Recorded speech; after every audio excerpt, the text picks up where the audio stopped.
एक साथ जो सेट्स बनते हैं वो इस तरह से मिक्सिंग की जाती है कि सभी सेट्स जो हैं वो समान डिफ़िकल्टी लेवल के होते हैं। आपको क्या लगता है कि जो हम लोगों ने परीक्षा जो इतना जो तुरंत कैसे री एग्ज़ाम तुरंत कैसे करा लिया?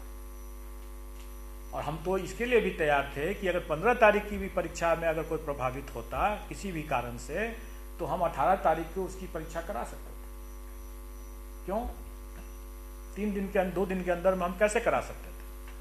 नंबर ऑफ क्वेश्चन ज़्यादा तैयार, हमारे पास मोर देन 1 सेट्स तैयार रहते हैं। जैसा मैंने बताया कि मल्टीपल सेट्स हम तैयार रखते हैं और हम मिक्सिंग करते हैं, इस तरीके से करते हैं कि सभी सेट्स समान डिफ़िकल्टी के हों, क्योंकि हमारा मिक्सिंग उसी तरीके से होता है। इसलिए जो उसका जो कहना कि मेरा वाला ज़्यादा डिफ़िकल्ट है, उसका वाला हल्का था वो हमारे बुनियादी स्ट्रक्चर को मतलब चैलेंज करने वाली बात हो गई, जो कि आप लोगों ने देख लिया है कि हमारा कोई भी अब एग्ज़ाम में पेपर लीक वायरल होने का सवाल नहीं उठता है, क्योंकि किसी को मालूम नहीं है कि कौन वाला सेट आने वाला है। तो कई बार परीक्षा हॉल के पास से ही पेपर मतलब वायरल होने लगते हैं, तो उसको कैसे आप लोग? आप जनरल बात मत बोलिए, मैं कई चीज़ों को आपको कई चीज़ों को मैं नहीं भी बताऊंगा। वो मेरा सिर्फ इतना ही, मैंने शायद एक बार किसी ने पूछा था कि ऑफलाइन मोड में भी पेपर लीक हो जाता है, ऑनलाइन मोड में भी पेपर लीक हो जाता है, तो आखिर क्या किया जाए, किस पर भरोसा किया जाए? किसी ने इसी सभा कक्ष में किसी ने पूछा था मुझसे पहले, और मैंने कहा था कि भरोसा तो आपको उस इंसान पर ही करना है। कोई भी सिस्टम अपने आप में गलत नहीं होता है, उसको हैंडल करने वाले इंसान के ऊपर आपको भरोसा करना है। अगर वो सही है तो सब सही है, नहीं सही है तो नहीं, कुछ भी नहीं सही है। यानी कि आपके पहले वाले जो अध्यक्ष थे वो कुछ गड़बड़, मैं ये नहीं कह रहा हूँ, अध्यक्ष की बात क्यों करते हैं? जो भी टीम थी वो अध्यक्ष की बात नहीं करता हूँ। तालाब में एक मछली भी पूरे तालाब को गंदा कर सकता है। नहीं, वो कुछ जरूरी नहीं है कि अध्यक्ष ही हो। नहीं सर, कुछ जरूरी नहीं है कि अध्यक्ष हो। वो भी जो आप जो जिसका अथी कर रहे हैं, आपकी टीम में छेद नहीं, पहले नहीं, छेद था। नहीं, ऐसा नहीं। मैं बताता हूँ कि छेद तो सिस्टम में कई थे, और कई छेद जो, जैसे मैंने कई अफसरों पर, शायद आप पहली बार आप सुन रहे हैं, मैं बता देता हूँ, मैंने पहले भी ये स्पष्ट किया है कि पर्दे के सामने जो काम होता है वो सबको दिखता है, और उसमें आप अच्छा बहुत कर सकते हैं, सब लोग संतुष्ट भी हो जाएंगे, लेकिन उससे बात नहीं बनती है।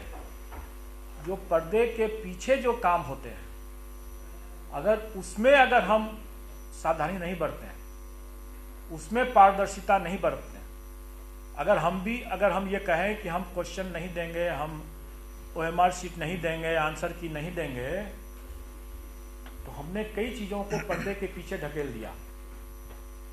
और अगर हम पर्दे के पीछे ढकेल देते हैं तो पर्दे के पीछे क्या हो रहा है किसी को पता नहीं। तब तो कोई अध्यक्ष कोई भी रहे, कोई भी कुछ रहे, क्या हो रहा है किसी को पता नहीं।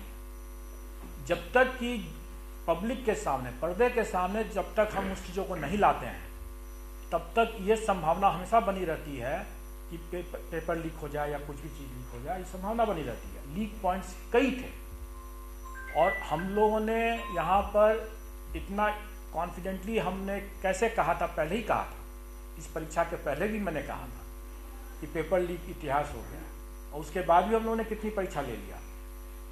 मैं ये नहीं कह रहा हूँ कि ये एक फुल प्रूफ सिस्टम है, क्योंकि मैं हमेशा कहता हूँ कि हमें कदाचारियों से 2 कदम आगे रहने की ज़रूरत है। हम अगर अपने सिस्टम में हम परिवर्तन नहीं करेंगे तो हम किसी दिन गच्चा खा जाएंगे। लेकिन इतना तो है कि अगर मल्टीपल लीक पॉइंट्स रहेगा तो एक साइकोलॉजी में, अगर साइकोलॉजी के कोई स्टूडेंट अगर यहाँ हो, पढ़े हों, तो डिफ्यूजन ऑफ रिस्पॉन्सिबिलिटी कहा जाता है।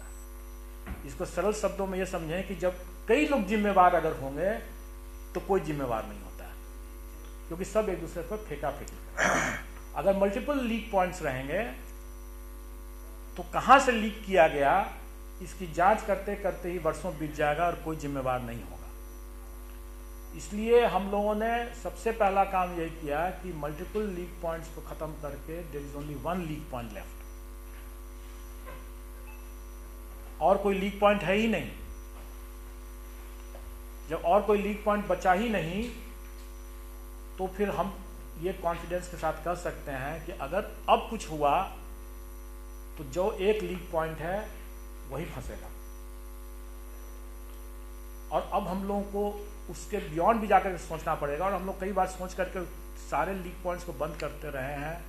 जो चीज़ आपके पर्दे के सामने वाला चीज़ तो आप देख करके वाहवाही कर देंगे, कैमरा लग गया, ये लग गया, वो लग गया, वाहवाही कर देंगे, लेकिन उससे ज़्यादा होमवर्क, ज़्यादा मतलब दिमाग लगा करके जो काम करने वाली बातें हैं वो पर्दे के पीछे वाला काम है, जिसमें कि ट्रांसपेरेंसी बहुत ही क्रिटिकल एलिमेंट है।